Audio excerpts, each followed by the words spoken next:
Phone కలుపు మాకు phone చేయొచ్చా సార్? ఎక్కడున్నారు ఆవిడ? మీరు ఆఫీస్లో ఉన్నారా? లేదు సార్, నేను ఆఫీస్ అని చెప్పేసి ఇంట్లో నుంచి బయటకు వచ్చేసి వేరే ఫ్రెండ్ రూమ్ లో తలదాచుకుంటున్నాను సార్. ఇప్పుడు నాకు డైవర్స్ కావాలని నా డాక్టర్ గారితో చెప్పాను. డాక్టర్ ఏం చేస్తారు నీకు డైవర్స్ కావాల్సి వస్తే? ఆవిడ నేను మంచం మీద పడితే బ్యూటీ పార్లర్కి వెళ్తాం సార్. నాకు నచ్చిన టైంలో సినిమాకి వెళ్తా, నాకు నచ్చిన టైంలో ఫ్రెండ్ ఇంటికి వెళ్తా. నేను వెళ్ళకపోతే నీ కాల్ నయమైపోతుందా? ఇప్పుడు 3 నెలలు మంచం మీద పడున్నప్పుడు ఖాళీగా ఏం చేయాలో తెలియక గొయ్యి తవ్వుకున్నాడు అంతే. ఈ 3 నెలల పాటు కావాలని మీరు నిర్లక్ష్యం వహించారు. అవునండి చూపెట్టారా? చూపించానండి. తప్పు కాదమ్మా. దేనికండి? అదేంటమ్మా మంచాన్ని పడినట్టు? కాదండి, ఈ 15 ఏళ్లలో నేను వెళ్ళి రద్దకెళ్ళి రోడ్డు మీదకి వెళ్ళి ఎవరికి చెప్పుకోలేదు ఇతను చేసినవి.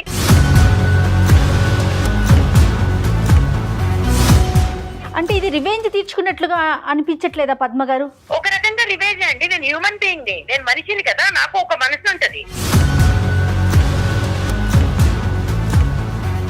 కక్ష సాధింపు లాంటిది చాలా చర్యలు చేసింది సార్ నా పైన. 15 ఏళ్ళుగా నువ్వు పెట్టిన దాని ముందు 3 నెలల్లో నేను చూపించింది నథింగ్.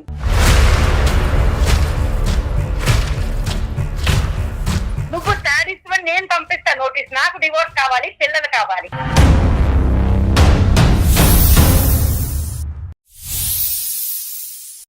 నమస్తే కళ్యాణ్ చక్రవర్తి గారు. కళ్యాణ్ గారు, మనకు వచ్చిన మెయిల్స్ లో ఒక మెయిల్ అండి. అతని పేరు ప్రసాద్, కుకట్పల్లి నుంచి మెయిల్ చేశాడు. 15 ఏళ్ల సుదీర్ఘ ప్రయాణం చేసిన తర్వాత ఇప్పుడు విడిపోవాలనుకుంటున్నాడండి. కొంచెం డీటెయిల్డ్ గానే పెట్టాడు మెయిల్లో విషయం మొత్తం కూడా. 2 పిల్లలు ఉన్నారు. ఎలా ఉందంటే నాకు ఆ మెయిల్ చదివినంతసేపు కూడా ఒకరి మీద ఒకరు కక్ష సాధింపు. అంటే లోపల మనసులో ఏదో అనేసుకొని ఏదో ఊహించేసుకొని ఇప్పుడు విడిపోదాం అనుకుంటున్నారు. సో ఇమీడియట్ గా మీతో మాట్లాడించాలనుకున్నాను. నేను నెంబర్ కూడా ఇచ్చారు, మరి కాల్ చేస్తానండి. ప్రసాద్ గారు, కుకట్పల్లి. ఎస్.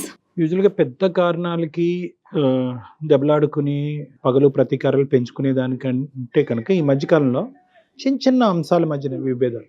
అంటే మనకి వినటానికి ఇంత చిన్న రీజన్ కి ఎందుకు విడిపోతున్నారు అనిపిస్తుంది. హలో ప్రసాద్ గారండి? హలో, ఎవరండి?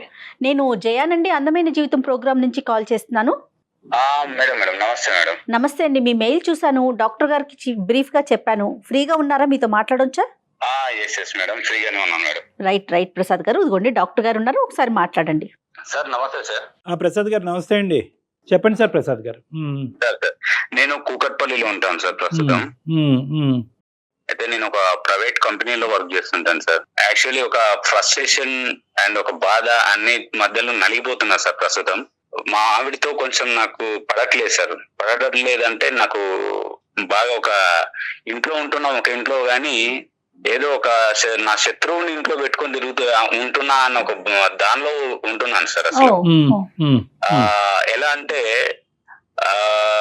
నాకు కొన్ని రోజుల కింద ఒక 3.5 months కింద యాక్సిడెంట్ అయింది సార్. యాక్సిడెంట్ అయింది. ఓకే.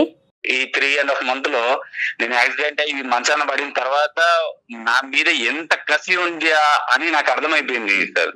కాబట్టి దయచేసి నాకు ఆవిడతో అవ్వట్లేదు సార్, కొంచెం నాకు విడాకుల వాళ్ళు కావాలి సార్. ప్రసాద్ గారు, 15 years ఆఫ్ రియాలిటీ లేదంటే డ్రామా, లేదంటే 3 months of reality or drama? డ్రామాతో ప్రేమ చూపించింది. బట్ నేను మంచాన పడిన తర్వాత ఆవిడకున్నటువంటి ఏంటి నా మీద ఎంత పగ ఉంది అని పగ సాధించింది సార్. ఒక మనిషి ఉంటే తప్ప నేను బాత్రూమ్ కూడా వెళ్ళలేని సిచ్యువేషన్. అదేలేండి. నాకు ఖచ్చితంగా ఎవరొకరు ఉంటే గానీ బాత్రూమ్కి వెళ్ళలేని సిచ్యువేషన్ సార్. కానీ నేను మంచాన పడిన తర్వాత అసలు నన్ను పట్టించుకోకపోవడం, నేను ఏదైనా మాట్లాడితే చిరాకుగా ఏంటి అని చెప్పేసి ఆన్సర్లు ఇవ్వడము, ఒక మనిషి అంటే సైకలాజికల్ గా నన్ను బాగా ఆడేసుకుంది సార్. ఒకటి ప్రసాద్ గారు, ఇక్కడ ఏంటంటే బేసికలీ బహుశా ఈ ఇష్యూ మీరు ఇప్పటికొచ్చి ఎవరితోనే డిస్కస్ చేయలేదేమో కానీ నేను ఒక మాట అంటాను, ఇప్పుడు మా వేదిక వరకు వచ్చిన తర్వాత మీరు పదే పదే విడాకులు విడాకులు విడాకులు అంటే కనుక అవును సార్, ఇప్పుడు ఖచ్చితంగా సార్. దయచేసి నాకు అవి ఇస్తే నేను కాదు, ప్రశాంతంగా కాదు. అది ఉండగలను సార్. ఇచ్చేది పుచ్చుకునేది మేము కాదండి. బేసికలీ ఏంటంటే విడాకులు అనేటటువంటి సబ్జెక్ట్ అది కంప్లీట్గా మీ సర్వాధికారం, అది మీకు మీ భార్యకి మధ్యన ఉండేటటువంటి ఒక ప్రధానమైనటువంటి అంశం. ఈ రోజు ఏంటంటే అసలు విడాకులు అనేటటువంటిది 3 నెలల పాటు జరిగినటువంటి ఒక ఇమోషనల్ ఇష్యూ వల్ల ఒక అబ్రప్ట్ కంక్లూజనా, ఒక తొందరపాటుతో జరిగేటటువంటి కంక్లూజనా అనేటటువంటి మనం ఆలోచించుకోవాలి. ఎందుకంటే ఏ నిర్ణయం అన్నా ప్రధానంగా విడాకులు ఇలాంటి అంశాలు ప్రధానంగా నిర్ణయం తీసుకునేటప్పుడు ఇమోషనల్ ఫ్రంట్ మీద తీసుకోవద్దండి, ఒక ప్రాక్టికల్ ఫ్రంట్ మీద తీసుకుందాం. విడాకులు అనేటటువంటిది ఒక సొల్యూషన్గా భావిస్తూ ఈ కాన్వర్జేషన్ ముందుకెళ్ళటం కష్టం అని నేను చెప్తున్నాను. రైట్. అసలు మన వేదికే అది కాదండి. జీవితం అందంగా ముందుకు తీసుకెళ్లే ప్రయత్నం, ఏదన్నా ఎవరి వైపు తప్పులున్నా ఒప్పులున్నా కూడా సరిచేసి అది ముందుకు వెళ్ళాలి అనేదే ఈ కాన్సెప్ట్ అండి. ఆవిడ కూడా వర్కింగ్ అండి. లేదు సార్, నేను ఆవిడ ఇంట్లోనే ఉండి హ్యాపీగా పిల్లల్ని చూసుకోమని నేను పని కూడా చేయనివ్వను సార్. ఇంట్లోనే ఉంచుతాను ఆవిడ్ని. నన్ను ఎంత నిర్లక్ష్యం చేసిందంటే సార్, అంత నిర్లక్ష్యం చేసింది. అంటే ఒక భర్త మంచం మీద పడినప్పుడు చేయాల్సినటువంటి ఒక కనీస బాధ్యతలు కూడా ఒక 100% కి మినిమం ఒక 70% కూడా చేసిందంటే నమ్మసౌక్యం లేదు సార్. అంటే అది ప్రసాద్ గారు అది ఇంటెన్షనల్ గా మనం ఏంటంటే ఇప్పుడు ఒకటి మాట్లాడుకోవాలి.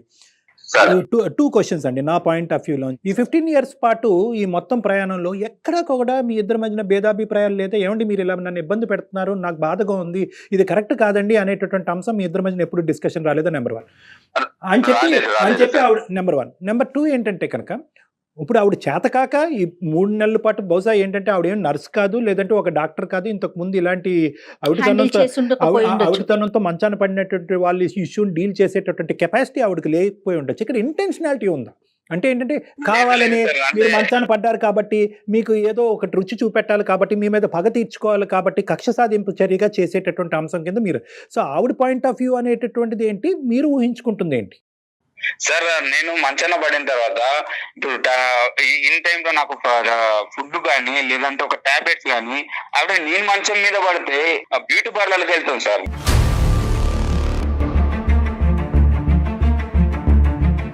పిల్లలైన పక్కన ఉంటారేమో అని అంటే సండే లేదు ఆ టైంలో ఎవరైనా అంటే స్కూల్ కి హాలిడేస్ ఉన్న టైంలో ఎన్ని హాలిడేస్ ఉంటాయి సార్, ఆ టైంలో కూడా పిల్లల్ని తీసుకొని బయటకు వెళ్ళిపోవడం, కనీసం నాకు దగ్గర నుండి చూసుకోకపోవడం, ఇలా చాలా చేసింది సార్. అంటే బాగా కక్ష సాధింపు లాంటిది చాలా చర్యలు చేసింది సార్ నా పైన. ప్రసాద్ గారు, ఇప్పుడు మీకు జరిగినటువంటి ఈ అంశాన్ని మొత్తం 3 నెలల్లో కన్సిస్టెంట్ గా ప్రతిరోజు ఆవిడ యొక్క ప్రవర్తన ఇలాగే ఉందా, లేదంటే మధ్య మధ్యలో ఉండేదా? ఆవిడకి నాకు చేతన అవ్వట్లేదు, నా వల్ల అవ్వట్లేదు అనేటటువంటి ఎక్స్ప్రెషన్ ఆవిడ ఎప్పుడైనా చెప్పిందా లేదా? ఏంటి అని చెప్పేసి అనడం, లేదంటే ఒక టైప్ ఆఫ్ లుకింగ్స్ ఇవ్వడం, ఇలా చేసేది సార్.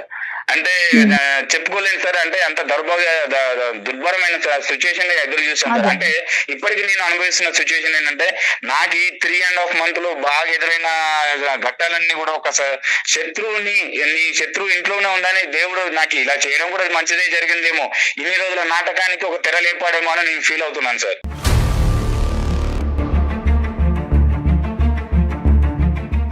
అంటే ఇంకొక పాయింట్ నేను చెప్తున్నాను ప్రసాద్ గారు, ఇక్కడ ఎప్పుడన్నా కూడా ఇష్యూని అక్కడక్కడ తేల్చుకోవటం అన్నది బెటర్. ఇలా వెనకతలు మాట్లాడుకునే దానికి నీ ప్రవర్తన నాకు నచ్చట్లేదు, ఇదేంటి ఎప్పుడు చూడనటువంటి ఈ యాంగిల్ నీ లోపల నేను చూస్తున్నాను, నేను మంచాన్ని పట్టి అవుట్టుతనంతో బాధపడుతున్నాను, డూ ఆర్ డై సిచ్యువేషన్లో ఉన్నాను, ఏంటి నీ ప్రవర్తన ఇలా అనేటటువంటి ప్రశ్న మీరు ప్రశ్నించలేదా ఇక్కడ ఈ 3 నెలల 100 రోజుల ప్రయాణంలో? ఒక ఆడపిల్లని తోడుగా చేసుకున్న తర్వాత, ఒక భార్యగా చేసుకున్న తర్వాత కనీస బాధ్యతలు ఏంటి, మంచాన పడ్డ తర్వాత భర్తకు ఏం చేయాలి ఏంటి అనేది కనీసం తెలియదా సార్? నేను చెప్పాలి సార్? మీరు చెప్పవలసినటువంటి అవసరం లేదు. అది ఇక్కడ 2 points మనం ఏమంటున్నా అంటే కనుక, ఆవిడ చేతకాక చేయలేకపోయిందా, లేదంటే కావాలని చేయలేకపోయింది? సార్, కావాలని చేయలేకపోయింది. అంటే మీ ఇద్దరి మధ్య ఎప్పుడు డిఫరెన్సెస్ లేవా ఈ అంతకుముందు ఈ 15 years లో? లేవు సార్, చిన్న చిన్న గొడవలు అనేవి కామన్ థింగ్, కానీ ఇంత డెప్త్ గా మాత్రం ఎప్పుడు పడలేదు సార్, మేము ఎప్పుడు అనుకోలేదు. ఇప్పుడు మీకు ఈ రోజు చేయనందుకు నువ్వేంటి నాకు ఇలా చేయలేకపోతున్నావు, నాకు కష్టకాలం వచ్చినప్పుడు నువ్వు ఎందుకు చేయలేకపోతున్నావు అనేటటువంటి మీరు అడిగినందుకు ఆవిడ ఏమైనా పశ్చాత్తాపం ఫీల్ అయ్యిందా? సారీ అండి నాకు అర్థం కాలేదు. ఇప్పుడు అడగలేదు సార్, నేను మనసులో పెట్టుకుని నాకు నేను సర్దు చెప్పుకుంటూ ఏదో ఒక రోజు నేను వద్దు ఇవన్నీ చూసి భరిస్తూ ఇలాంటి భార్యన నేను కట్టుకుందని ప్రతి రోజు మనసులో కుమిలిపోయేవాడిని సార్. ఇన్ని రోజులు ఆడింది డ్రామానా, ఈ రోజు నేను మంచాన పడ్డాను కాబట్టి ఈ రోజు తనకు ఒక టైం వచ్చిందని ఆడుకుంటుందా, ఇన్ని రోజులు చేసినంత వృధా అయిపోయిందని ఎంత కుమిలిపోయాను సార్. అంటే మీరు ఏం చేసి ఉండొచ్చు కాబట్టి ఆవిడ ఈ రోజు పగ తీర్చుకుంటున్నారు? నేను ఏమి చేయలేదు సార్, నేను ఏమి చేయలేదు, తప్పుగా మాట్లాడింది లేదు, ఎప్పుగా ఏం ఆలోచించలేదు. అంటే నేను, నా పిల్లలు, భార్య, ఇదే కుటుంబం, నేను కష్టపడ్డం ఇది మాత్రం నాకు తెలుసు సార్. ప్రతిదీ డబ్బులు కూడా తీసుకొచ్చి ఆవిడకి మెయింటెనెన్స్ కి ఇస్తాను సార్. ఓహో, ఇక్కడ ఏదో ఒక లింక్ మిస్ అవుతున్నట్టు నాకు అనిపిస్తుంది ప్రసాద్ గారు. ఖచ్చితంగా ఆవిడతో అయితే మనం మాట్లాడాలి. ఫోన్ చేయొచ్చా సార్? ఎక్కడున్నారు ఆవిడ? మీరు ఆఫీస్ లో ఉన్నారా? లేదు సార్, నేను ఆఫీస్ అని చెప్పేసి ఇంట్లో నుంచి బయటకు వచ్చేసి వేరే ఫ్రెండ్ రూమ్ లో తలదాచుకుంటున్నాను సార్. ఇప్పుడు ఇంట్లో ఉండలేకపోతున్నాను, బయటకు వెళ్ళలేకపోతున్నాను. ఫ్రెండ్ దగ్గర వచ్చి ఏదో రిలాక్స్ అవుదామని ఇక్కడ వచ్చి ఉన్నాను సార్. ఎప్పటి నుంచి అండి? ఎన్ని రోజులు బట్టి? రీసెంట్ గానే సార్. నేను యాక్చువల్లీ నెక్స్ట్ మంత్ నుంచి వెళ్ళాలి, బట్ ఇప్పటి నుంచి అని చెప్పేసి ఇంట్లో ఉండకుండా బయటకు వచ్చేస్తున్నాను సార్. సో పిల్లలు అక్కడే ఉన్నారు, మరి పిల్లల్ని మిస్ అవ్వట్లేదా మరి మీరు? లేదు సార్, అంటే డైలీ ఇంటికి వెళ్ళి ఈవినింగ్ టైం మిగతా టైం ఇక్కడ స్పెండ్ చేయడం జరుగుతుంది సార్. అలాగంటారా? Okay okay. చూడండి ఆవిడ మనకు అందుబాటులో ఉంటదేమో, ఆవిడ కూడా ఒకసారి డైరెక్ట్ గా క్లారిటీ తెచ్చుకో. ఒక్క నిమిషం సార్. అతను మాట తీరు వింటూ ఉంటే మరి డీసెంట్ పర్సన్ లాగే అనిపిస్తున్నారు, అర్థం చేసుకునే వ్యక్తి లాగా.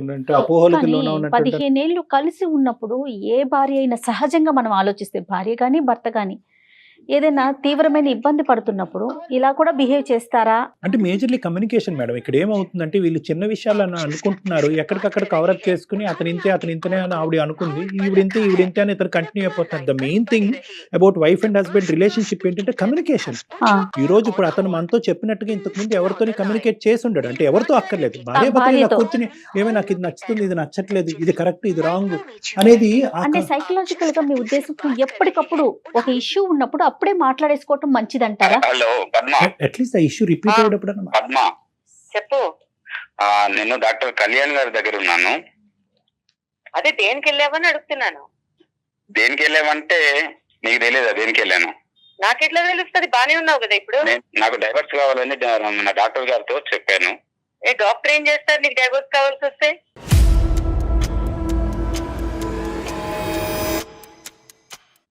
డాక్టర్ గారితో మాట్లాడాను ఒకసారి.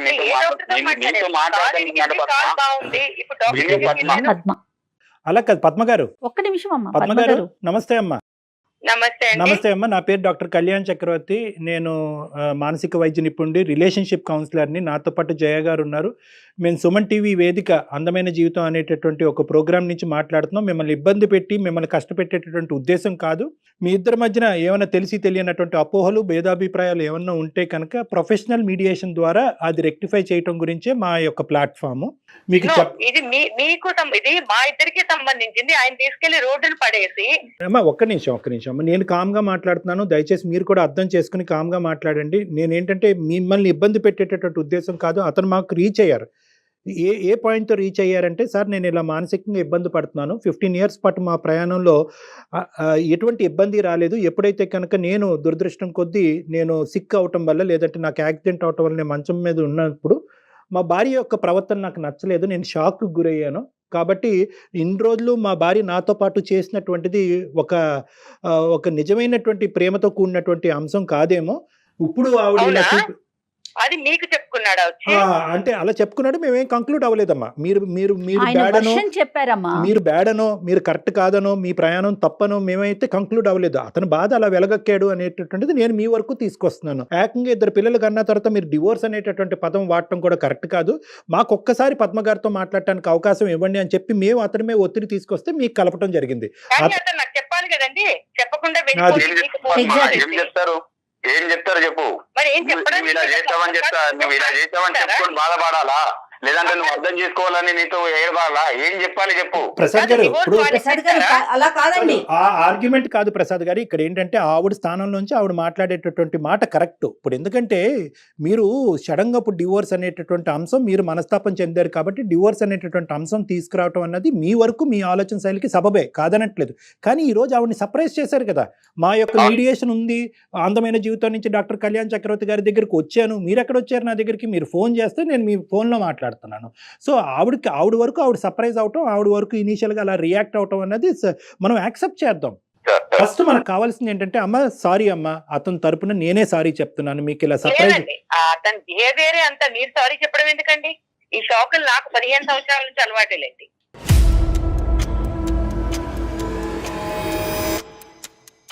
నువ్వు ఇచ్చిన శాఖ ముందు నేను ఇది శాఖ పద్మ.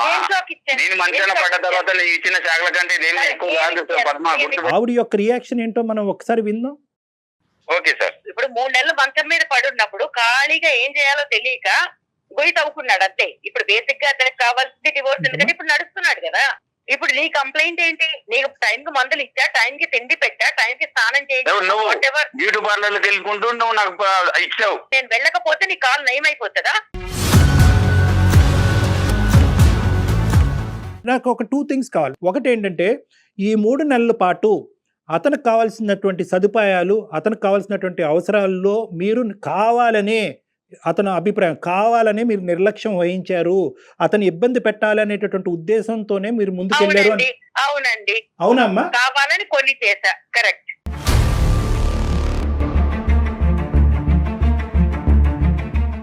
అట్లీస్ట్ ఇప్పటికైనా జ్ఞానం అర్థమైన డాక్టర్ గారు వినండి.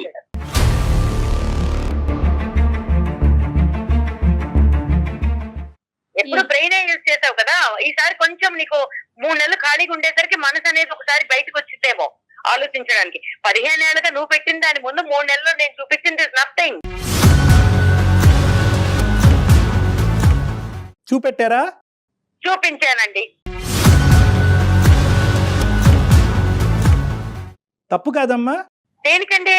అదేంటమ్మా మంచాన్ని పడినట్టు కాదండి. ఈ 15 ఏళ్లలో నేను వెళ్ళి రచ్చకెళ్ళి రోడ్డు మీదకి వెళ్ళి ఎవరికి చెప్పుకోలేదు ఇతను చేసినవి. అంటే ఇది రివెంజ్ తీర్చుకున్నట్లుగా అనిపించట్లేదా పద్మ గారు? మనకి అలాంటి ఆలోచన రావట్లేదంటారా? ఒక రకంగా రివేజ్ అండి. నేను హ్యూమన్ బీయింగ్ ని, నేను మనిషిని కదా, నాకు ఒక మనసు ఉంటది.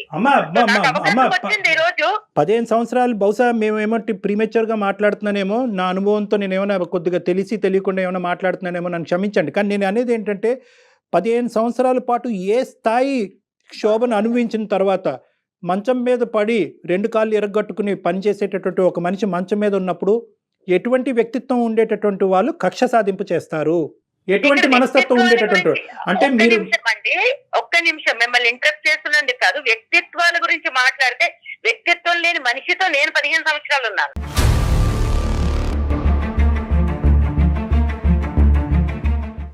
తన గురించి తప్ప ఇంకేం అక్కర్లేదు. ఇంట్లో నేను ఉద్యోగం చేస్తానన్నప్పుడు ఉద్యోగం చేయక్కర్లేదన్నాడు. దానికి అతను ఇచ్చిన రీజన్ ఏంటి? లేదు నువ్వు ఇంట్లో ఉండాలి చక్కగా, అలా ఉంటే నువ్వు హ్యాపీగా ఉంటావు. బట్ నాకు కూడా కొన్ని ఉంటాయి కదా, నేను చదువుకున్నాను, ఏదో ఉద్యోగం చేద్దాం అనుకున్నాను, ఇంటికి ఫైనాన్షియల్ గా కొంత సపోర్ట్ వస్తుంది అనుకున్నాను. ఓకే, ఫస్ట్ లో అయితే పెళ్ళైన కొత్తలో నేను నమ్మా ఈ డ్రామా మాటలన్నీ అవునేమో నిజమేమో నెత్తిన పెట్టుకుని చూసేసుకుంటాడు అని. తర్వాత ఓకే పిల్లల తర్వాత అదే లోకం, వంట చేయడము, సాయంత్రం వచ్చేసరికి లేకపోతే సండే మండే లేదా వీకెండ్స్ ఫెస్టివల్స్ వస్తే ఆయన గారు ఫ్రెండ్స్ ఇళ్ళకి వెళ్ళో లేకపోతే ఫ్రెండ్స్ తీసుకుని వచ్చి సడన్ షాకులు ఎట్లా ఉంటాయంటే ఇప్పుడు ఒక 5గురు వస్తారు భోజనాలకి, ఇంట్లో ఏవి ఉన్నాయి లేవు, వండగలదా లేదా, బతికిందా చచ్చిందా చస్తుందా ఇవేం చూసుకోకర్లేదు.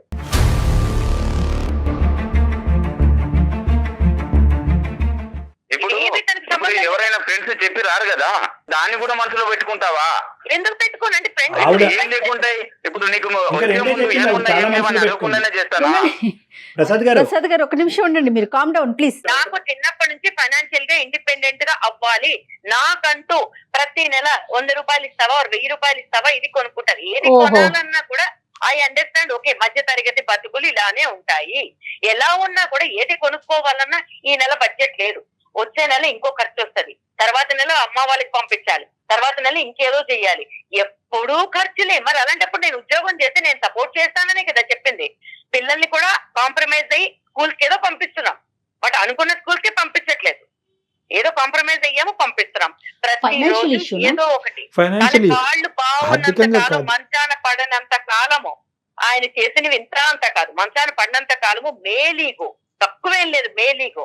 ఎంత ఈగోయిస్టిక్ అంటే తన దృష్టిలో తను ఏమీ మాట్లాడకుండా నన్ను తిట్టలేదు కాబట్టి మంచోడు అనుకోవాలి. అంటే తిట్టడం ఒకటేనా? నేనేమైనా శాడిస్ట్నా అని అడిగాడు 2-3 సార్లు. అంటే కొడితేనే శాడిస్ట్వా, లేకపోతే ఇంకేదైనా టార్చర్ పెడితేనే, ఫిజికల్ గా టార్చర్ పెడితేనే శాడిస్ట్వా? అంటే మానసికంగా నువ్వు వేధించే వేదికలు అంటే నేనేం వేధించాను? ఇంటికి వస్తాడు, మాట్లాడడానికి ఏముండవు.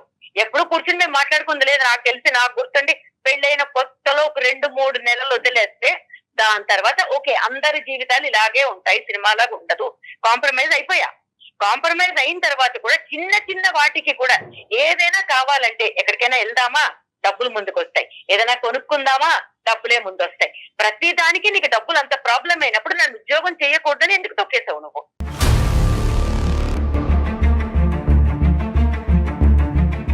భార్య ఇంట్లో ఉండి చూసుకోవాలని అనుకోవడం తప్ప, లేదంటే అంటే నేను సంపాదించిన దానిలో అడ్జస్ట్ అయ్యి ఉండడం అనుకోవడం తప్ప, లేకపోతే నేను అవ్వనని చెప్పాను కదా, నేను అవ్వలేదు. ఎందుకు అవ్వవు నువ్వు? ఎందుకు అవ్వవు చెప్పు.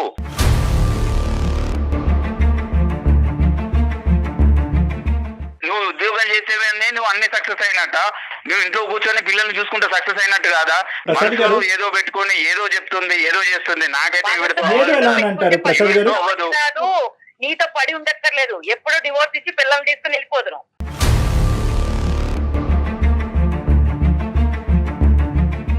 మీరు ఇంత కోపం, ఇంత ఇది మన మనసులో పెట్టుకున్నారు కదా, ఎప్పుడైనా ఇదే వర్షన్లో ఆయనతో చెప్పారా? ప్రసాద్ తో మాట్లాడారా మీరు? మాట్లాడుకుంటే మేము కొట్లాట్లోకి దిగుతాం.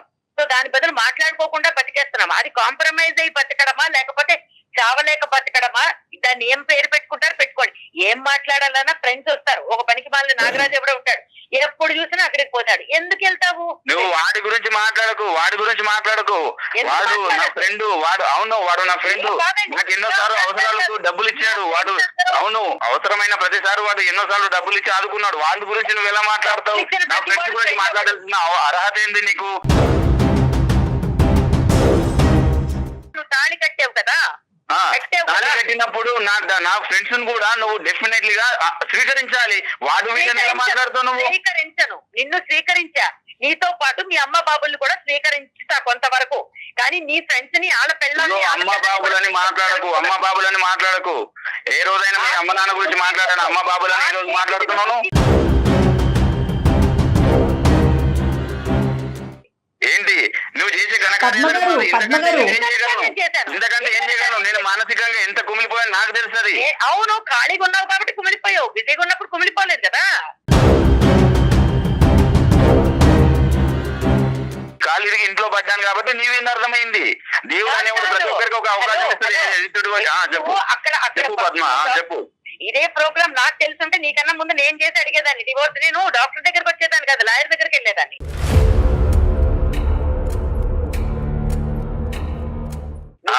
ఇలాంటి వాడివి అని తెలుసుంటే, అంటే ఇంత విషం నింపుకున్నావు, ఇప్పుడు అవసరం తీరిపోయాక పిల్లల్ని రోడ్డుకు పడేస్తావని తెలుసుంటే 15 ఏళ్ళు నీతో కాంప్రమైజ్ అయ్యి బతికి నా జీవితం నేను నాశనం చేసుకునేదాన్ని కాదు.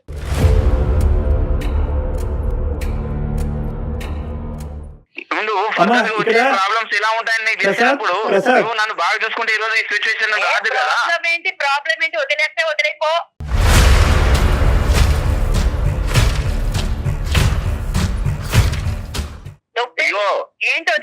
నాకు వద్దు సార్, వద్దు సార్. ఈవిడ ఇంతే మారదు. నేను చెప్పాను కదా ఇన్ని రోజులు, కనీసం అట్లీస్ట్ ఇన్ని రోజులు అవును భర్తని నేను ఇలా చేశాను కదా, కనీసం ఏమన్నారు మనస్తాపానికి అది మనసాక్షి కూడా ఒప్పుకోవట్లేదు సార్. చేశానని చెప్పుకుంటాడు, దండం పెట్టాడు, ఒక ఇంటికి రెంట్ కట్టాడు, అంతకు మించి ఏం పీకాడు?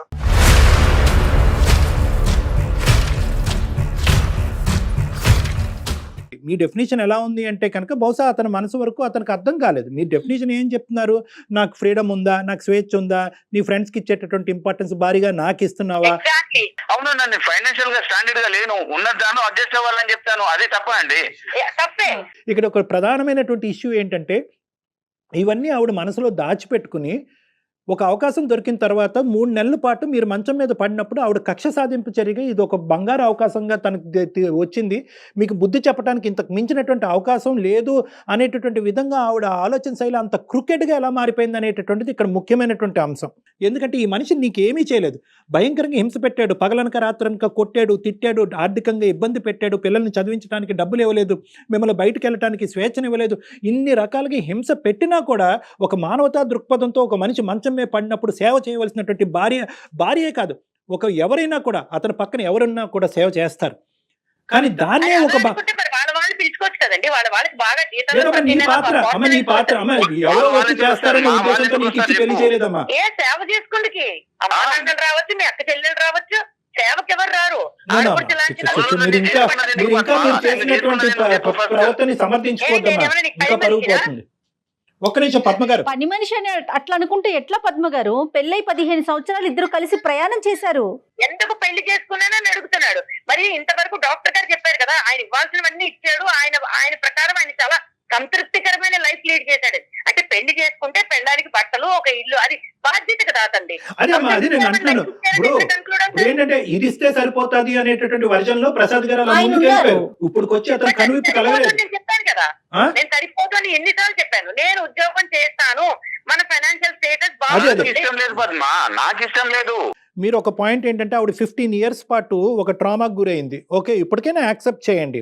ఇప్పుడు ఆవిడ ఒక ట్రామాకు గురైంది. ఏంటి ఆ ట్రామా అంటే కనుక ఆర్థికంగా సరిపోయినటువంటి జీతాలతో సంసారం నడుపుతున్నారు. ఇప్పుడు ఏంటంటే ఆవిడ పని చేసేటటువంటి కెపాసిటీ, సంపాదించేటటువంటి కెపాసిటీ ఉన్నా కూడా నువ్వు కాలు కిందన పెట్టడానికి అని చెప్పి మీరేదో త్యాగమూర్తిలాగా ఆవిడని బయటకు పంపించకుండా ఉన్న దాంతోనే సరిపెట్టుకుని అనేటటువంటి ఒక బందికానలో ఆవిడని ఇది చేశారనేది ఆవిడ అభిప్రాయం. మీకు ఇష్టం లేకపోవటం ఏంటి? ఆర్థికంగా సుఖపట్టడం గురించి నేను బయటకు వెళ్ళి చేస్తాను అనుకున్నప్పుడు ఈ 15 సంవత్సరాల్లో ఒక్కసారైనా ఆవిడకి అవకాశం ఇచ్చి బయటకు పంపించచ్చుగా. ఈ రోజు నువ్వు ఇంట్లో ఉండి సుఖపడు, పిల్లల్ని చూసుకుంటే చాలు, నువ్వు దీనికి మించి ఏమీ చేయక్కర్లేదు అనేటటువంటి ఆ పాజిటివ్ యాంగిల్ ఎందుకు చూడలేకపోతున్నారు మీ ఆయనలో? దాని శాడిజం అంటారమ్మా, దాని శాడిజం. ఇప్పుడు నా శాడిజం అనిపిస్తుంది, నాకు చిన్న కోరిక. ఓకే, ఒక 2-3 ఏళ్ళు ట్రై చేయి, లేదా ఒక 6 నెలలు ట్రై చేయి. అది కరెక్టే, నువ్వు చెప్పేది కరెక్టే. అదే కదా ఇప్పుడు అతని మైండ్. అడగండి ఒకసారి, అసలు అతను ఎందుకు వద్దంటున్నారు ఉద్యోగానికి? ఇష్టం లేదంటున్నాడు. ఎందుకంటే రీజన్స్ ఏంటండి? రీజన్స్ ఏం లేదు మేడం, నేను నా కష్టార్జితంతో నా ఫ్యామిలీని పోషించాలి, ఇదే నేను ఆశించేది. ఇది మేల్ శాడిజం అంటుంది, ఇది మేల్ ఈగోయిజము, మేల్ శాడిజం అంటుంది. నా అభిప్రాయాన్ని ఎక్కడ గౌరవించాలి? ఏమంటానంటే ఈ రోజు చేయక ముందే నువ్వు ఇన్ని మాటలు మాట్లాడుతున్నావు, చేసి ఇంకోటి ఏంటి అని. 15 ఏళ్ళ తెలుసని ఖాళీ 2022లో ఖాళీ ఇరిగిపోయి నేను మంచాన్ని ఉంటాను, అప్పుడు ఇది ఇలా ఇట్లా ట్రీట్ చేస్తుంది నన్ను. నీకు 15 ఏళ్ల క్రితమే కళ వచ్చింది. నీకు కళ వచ్చింది, అప్పుడు వదిలేసేవానేమో.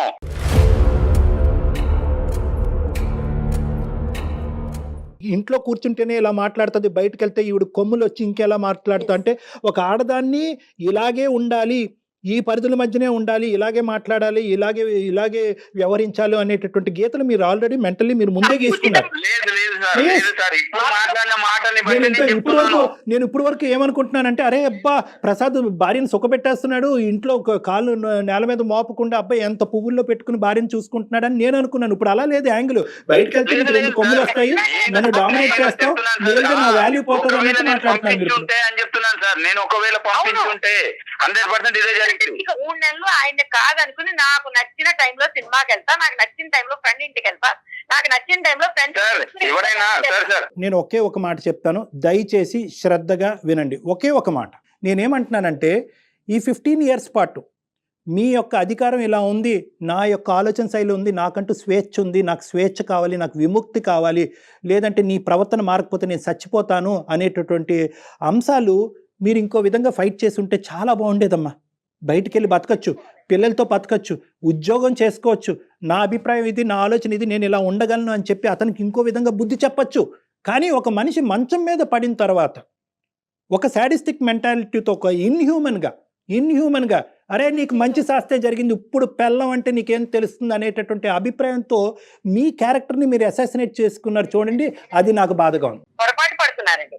మనిషిలోనైనా శాడిజం అనేది బయటపడేది శాడిస్టులతో బతికితేనే. నేను ఏదైతే మాట్లాడుతున్నాను ఇక్కడో దీనికి సంబంధించినటువంటి అవుట్లైన్ మీ ఇద్దరికి అర్థమైంది. కానీ ఈరోజు ఇద్దరు ఏంటంటే వెనక్కి తగ్గేటటువంటి ఆలోచన లేదు, గెలుపు బాటనే వెళ్ళాలి. ఈరోజు మనం ఇక్కడ కాంప్రమైజ్ అయిపోతే కనుక ఇంక జీవితాంతం కాంప్రమైజ్ అయిపోవాలనేటటువంటి ఉద్దేశంతో ఆవిడ వాదన ఆవిడ వినిపిస్తుంది, మీ వాదన మీరు వినిపిస్తున్నారు. ఇద్దరు కూడా మీ పిల్లల గురించి ఎవరు ఆలోచించట్లేదు. మీరిద్దరు కాదండి, నలుగురు ఆ విషయాన్ని మర్చిపోతున్నారు. ఇద్దరు కూడా మీ పిల్లల గురించి ఆలోచించట్లేదు. నలుగురు ముగ్గురు అవుతాం.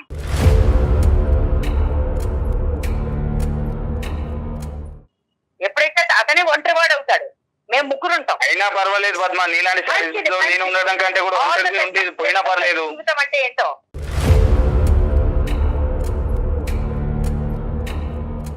నాకు కూడా అమ్మయ్య దీంట్లోంచి అమ్మయ్య ఆ అమ్మయ్య జీవితాంతం ఉండదమ్మా. నలుగురు ముగ్గురు అవటం అనేది సులభమేమో కానీ ఆ ముగ్గురు ప్రయాణం చేయటం అనేది చాలా కష్టము. నలుగురులోంచి ఒక్కడే కదా, తనకే తెలిసి వస్తుంది. అతనికి తెలిసి వస్తుందో మీకు తెలిసి వస్తుందో కాలం నిర్ణయిస్తుంది. కానీ ఇలాంటి అంశాలు నా దగ్గర శతకోటి ఉన్నాయి. మీరేదో ఈ రోజు ఇందులోంచి బయటపడితే నేను సుఖ జీవితం అనిపిస్తున్నానని అనుకుంటారు. కానీ అదే ప్రశ్న రేపొద్దున మీరు పిల్లల్ని అడిగినప్పుడు మీ పిల్లలు మిమ్మల్ని అడిగినప్పుడు మీ తల ఎక్కడ పెట్టుకోవాలో మీకు తెలియదు. ఏ అమ్మ నాన్నని ఏ కారణం చేత వదిలేసావు? మానసిక ప్రశాంతత ముఖ్యం నాకు. మీకు ముఖ్యం. కానీ తండ్రి లేనటువంటి పిల్లలు మానసిక ప్రశాంతతతో ఉంటారా అనేటటువంటి ప్రశ్నకి ఈ రోజు మీరు మాట్లాడేటటువంటి తీరులో మీకు సమాధానం దొరకదు. కాలం నిర్ణయిస్తుంది. తండ్రి ఒక్కడే ఉంటే సరిపోదండి. తండ్రి ఒక్కడే కదా, తండ్రితో పాటు భర్త రోల్ కూడా చేయగలగాలి.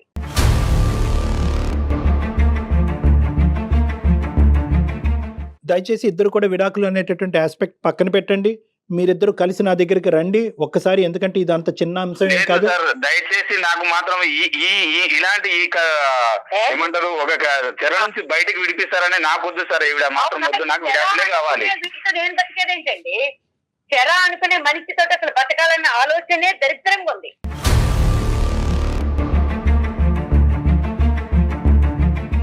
నువ్వు శారీస్ నేను పంపిస్తాను నోటీస్, నాకు డివోర్స్ కావాలి, పిల్లలు కావాలి.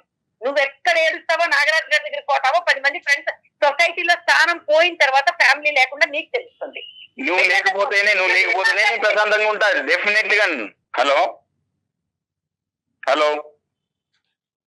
కట్ అయిపోయినట్టుందండి, ఆవిడ పెట్టేసినట్టున్నారు. ప్రసాద్ గారు ఇది సార్ ఇలా ఉంటుంది సార్. అంటే ఇంత అంటే ప్రతి దానికి నేనే చెడ్డోని అని, లేదంటే ఇంత చూసుకున్నా కూడా నేను చెడ్డోని అనే చూపిస్తుంది సార్. చూసుకుంటున్నానని మీరు అనుకుంటున్నారండి, ఆవిడ అనుకోవాలి కదా. మీకు మీరే అనుకుంటే ఎట్లా? ప్రసాద్ గారు ఒక్క పాయింట్ ఆవిడ వెళ్ళిపోయింది లేండి. కానీ పిక్చర్ లోంచి బహుశా ఏంటంటే విడివిడిగా మీ ఇద్దరితో సపరేట్ గా మాట్లాడుంటే ఇష్యూ ఇంకో విధంగా ఉండేది. ఆవిడ ఏదో మిస్ అయ్యింది ఈ మొత్తం ప్రయాణంలో అన్నది ఇప్పటికైనా మీకు కనువిప్పు కలగాలి. ఏదో మిస్ అయ్యింది, మీరు అన్ని చేశారు, చేయలేదని అనట్లేదు, కానీ ఏదో మిస్ అయ్యింది. ఒక ప్యాచ్ వర్క్ అనేది ఉంది. ఆ ప్యాచ్ వర్క్ రియలైజ్ అవ్వాల్సినటువంటి అవసరం ఈ కుటుంబాన్ని. దయచేసి మీరు డివోర్స్ అని అడగండి. మీరు అడుగుతున్నారు, ఆవిడ అడుగుతున్నారు, కానీ ఇది ఆ సందర్భం. ఈ డివోర్స్ అనేటటువంటి ఆస్పెక్ట్ అసలు మీ ఇద్దరి మధ్యన ఇష్యూయే కాదు నాకు అనిపిస్తుంది. ఇప్పుడు మీకు కావాల్సింది ఏంటంటే ఒకటే, నువ్వు ఉద్యోగం చేసుకుంటావా, గో హెడ్. నీ జీవితం నువ్వు బతకాలి అని అనుకుంటున్నావా, గో హెడ్. నీకు స్వేచ్ఛాయుతమైనటువంటి వాతావరణం కావాలా, గో హెడ్. నీకు నచ్చినటువంటి మనుషులు ఇంట్లోకి రాకూడదా, ఓకే. ఇవి కొన్ని స్టెప్స్, ఇవి బేసిక్ స్టెప్స్. ఈ స్టెప్స్ దిగటం వల్ల, ఈ ఫిక్సేషన్స్ మార్చుకోవటం వల్ల మన జీవితాలు ఏమి నాశనం అయిపోవండి. విడిగా ఉండి డివోర్స్ అయిపోయి పిల్లలు ఒక దిక్కు మీరు ఒక దిక్కు ఉంటే కనుక అప్పుడు జీవితం నాశనం అవుతుంది. అప్పుడు అసలు సిసలైనటువంటి కష్టాలు. పర్సనల్ గా కూడా ప్రసాద్ గారు ఒకసారి బయటికి వెళ్తే బయటకు ఉండే కష్ట నష్టాలు తనకు కూడా తెలుస్తాయి. ఉద్యోగం అనుకోగానే చేయటం అంత ఈజీ అంటారా? పోనీ చేసింది అనుకోండి, మీ కుటుంబానికే కదా ఆసరా అవుతుంది. బయటికి వెళ్ళి కష్టపడుతుందా ఇబ్బంది పడుతుందా అనేటటువంటి అంశం కాదు ప్రసాద్ గారు. ఈ రోజు ఆ అమ్మాయి 15 సంవత్సరాలు బట్టి ఒక చిన్నపాటి కోరుకుంటుంది. చాలా ఇళ్లలో ఇది చాలా చిన్నపాటి కోరిక. ఎక్కడైనా మీరు స్వింగ్ అయ్యారా? ఎక్కడైనా మీరు ఒక్కసారి ఫ్లెక్సిబుల్ ఇచ్చారా? ఒక్క అవకాశం ఇద్దామని ఇచ్చారా? ఓకే, ఫైనల్గా నేను చెప్పేది ఒకటి ఏంటంటే, మీరు మాకు ఆవిడ నెంబర్ కూడా ఇవ్వండి. తర్వాత ఒకసారి ఆవిడ నెంబర్ ఇవ్వండి. నేను ప్రత్యక్షంగా ఆవిడకి ప్రత్యేకంగా ఆవిడకి ఫోన్ చేసి నా సెషన్స్కి రండి, నా కౌన్సిలింగ్కి రండి అని ఇన్వైట్ చేస్తాను. మీరు లీగల్ కౌన్సిలింగ్కి వెళ్ళవలసినటువంటి అవసరం లేదు, నా కౌన్సిలింగ్కి రండి. మనం ఒక సానుకూలమైనటువంటి వాతావరణంలో విడివిడిగా మీరు ఆవిడ నాతో మాట్లాడిదిరి కానీ, కలిపి కూడా మాట్లాడిదిరి కానీ, ఈ ఇష్యూని ఒక కొలిక్కి తీసుకొద్దాం. అప్పటి వరకు ఈ డివోర్స్ అనేటటువంటి ఆస్పెక్ట్ తీసి పక్కన తీసేయండి. పిల్లలు సర్వనాశనం అయిపోతారు చెప్తున్నా. మిమ్మల్ని నమ్ముకుని వచ్చిన ఒక ఆడ మనిషికి తినటానికి తిండి, కట్టుకోవటానికి చీర, బట్టలు, లేకపోతే 2 పిల్లలు, అది కాదండి. సంతోషంగా ఉండాలి. ఆ సంతోషం ఎక్కడ మిస్ అవుతుందో ఆ పాయింట్ని మాత్రం ఒక్కసారి చూడండి. ఈ 15 years పాటు ప్రసాద్ అనేటటువంటి వ్యక్తి ఈ జీవితంలో ఏం చేశాడు అనేది కాకుండా ఏం చేయలేకపోయాడు అనే అంశంలో మీరు చూడగలిగితే కనుక ఇష్యూ రిజాల్వ్ అయిపోతుంది. మీరు మాట్లాడతామన్నారు కదా సార్, తప్పకుండా నెంబర్ షేర్ చేయండి. మీ నెంబర్ కూడా నేను కాల్ చేస్తాను. మా మేనేజర్ మీకు ఇద్దరికి కాల్ చేసి ఒక పలానా టైంలో డాక్టర్ గారు ఫ్రీగా ఉన్నారు రండి అంటారు. మీ ఇద్దరు వచ్చి నాతో మాట్లాడారు. రైట్ ప్రసాద్ గారు? Fine, thank you so much madam. Thank you Kalyan గారు. Thank you. నమస్తే. అందమైన జీవితం సమర్పిస్తున్నవారు 49 అంటే సంతోషం, 49 అంటే సంతానం.